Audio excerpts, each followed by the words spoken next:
You can extract anywhere you like.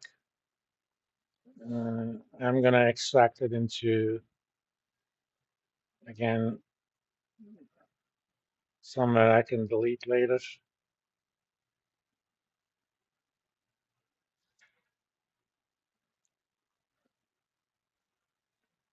Yeah.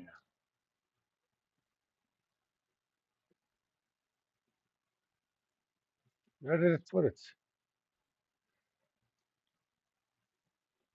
Oh, right here. Open it. There's the link over here. It says index. If EKUIT had given me my FTP server, you wouldn't have had to go through any of that. I would have simply given you a link, and that link would have lived in my FTP server. You would have opened it, but they haven't done it yet. The reason we have to do this, the content over here is HTML5. If you open it from within your computer, that's link works fine. But if I posted that on my Google Drive and gave you the link, it doesn't work because Google Drive is not an FTP server. Don't ask me why. I have no idea why. Then you pick the first. This has two quizzes for you guys. No, three quizzes. Definitions, concepts, and numbers. You have to pass the definitions at 82%. Of course, I'm not going to work any of it. You can postpone and come back to them later, or you can navigate a specific question from there. If you have completed one of them, it actually tells you how many points you got out of that. For example, let's pick a fill in the blank questions. On the fill in the blank questions, you actually get up to 5 attempts. Maybe you misspelled it. I mean, I anticipate some answers. There isn't only a single correct answers on those. Sometimes, let's say the answer is primary market. I also put primary dash market as one of the choices, but I cannot anticipate all the answers. Every time you do it, you lose a point, but you get up to 5 attempts on those. Same thing with the numerical problems. These are open answer numerical problems. There is no multiple choice on those. You get up to 5 attempts. It's 10 points, but every time you give a wrong answer, your maximum possible goes down by 1. If it's a multiple choice or multiple answer question, I give you 3 attempts. And each wrong answer takes out 3 points. So if you get it right on the first one, you get 10. Second, the voice quality is not going to be as good.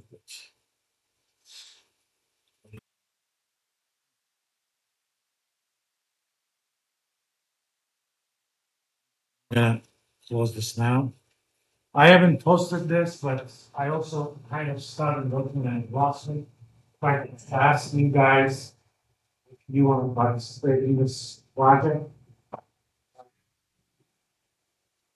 Glossary are basically somewhat of a dictionary of terms, okay?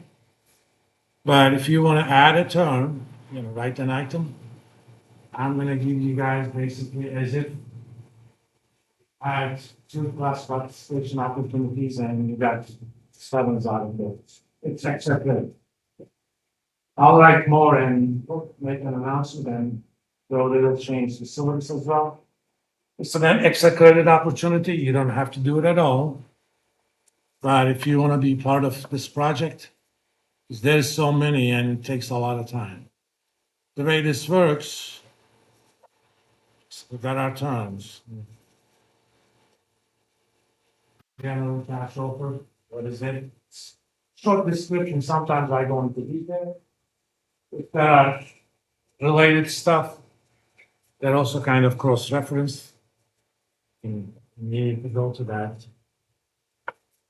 or secondary markets, primary markets, what have you. Right?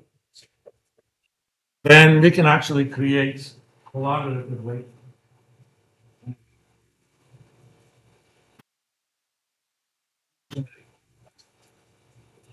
This being a somewhat more advanced investments class, I'm gonna do my part anyway, but and I'm gonna give you guys this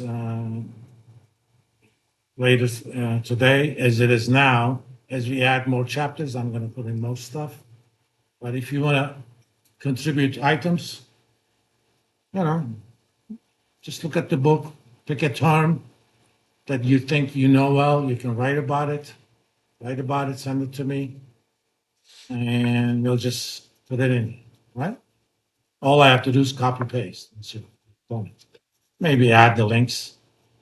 I have software that allows me to do this. Again, that's for extra credit. All right. Over here. And since I was sick, I wasn't able to implement this record and select the questions part yet. That'll appear next week. Today was just kind of do a little discussion, kind of straight with it. For example, let me,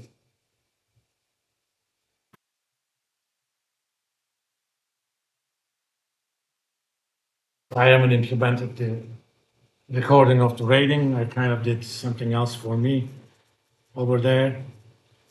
All right, let's. Typically, I'm gonna limit the group participation kind of stuff into numerical problems.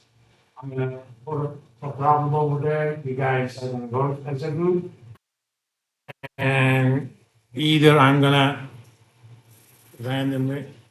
Oh, what's the group? Pick a group, or somebody's gonna volunteer. Sometimes I'm gonna do this random, but every once in a while I do volunteer. I may even randomize that, whether or not I'm gonna accept a volunteer or randomly. But if you volunteer, I'll pick your group and discussion. Today we'll do mostly individual stuff. Okay, let's pick our first victim. When you do the rating, you choose your own name, not the person you evaluate. Okay, Hunter, tell me what do you think is the difference between primary market for stocks and secondary markets? The primary market where brokers trade as the stock opens, like the New York Stock Exchange is the primary market. You're thinking about the exchange. When we say primary markets, what do you understand? I mean, I'm assuming you guys read the chapter. I know it's kind of a ambitious assumption, but especially this week, that's why this week is kind of free.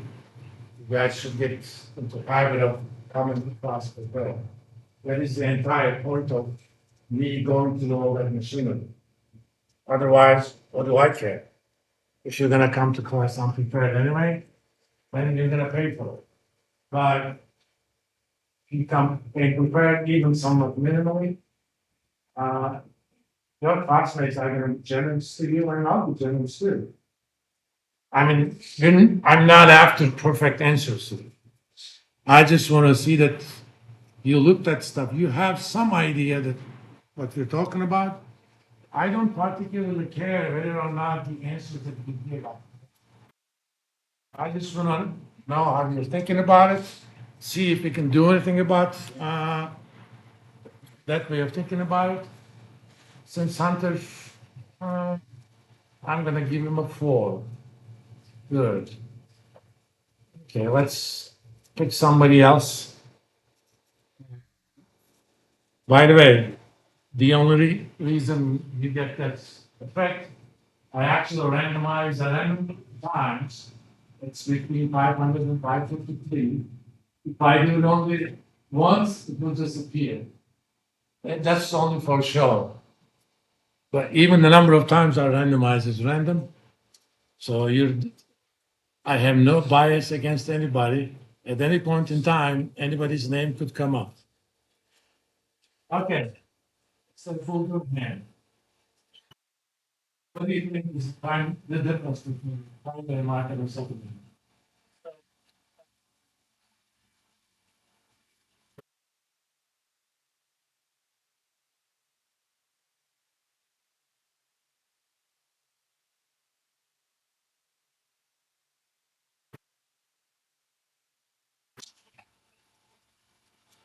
Exactly. It is whenever a security is issued for the first time. For stocks, that would be an IPO. A company that was not public before decides to raise bonds from the public. I mean, they could raise funds through other means. They say, okay, we're going to sell this many shares. Not all of those shares are necessarily newly created. Some of them could be the shares of the existing shareholders, which is rare, but it could. In this case, it is the company that is doing the selling and public that is doing the buying. That's the primary. Secondary market, the identity of buyer and seller doesn't matter. I mean, you may have bought it in the primary market, but you could be selling it in secondary, and Grants may not have participated in the IPO. He's regretting it, so he's gonna buy it from you. The secondary market is, at least in stock case, in organized exchanges. The distinction of secondary and primary is not limited to stock markets. For example, in bond market, the primary market is Treasury does an auction. In fact, it's a Dutch auction. And based on that auction, it sells a certain amount of securities. Then those securities trade in the secondary market. Unlike stock market, there is no organized bond market. All bond transactions are so-called over-the-counter, which means it is between financial institutions. If you wanted to buy bonds as individuals, you can actually go to Treasury's website and buy them from there. Or you can go to your bank and say, I want to buy this bond for this much.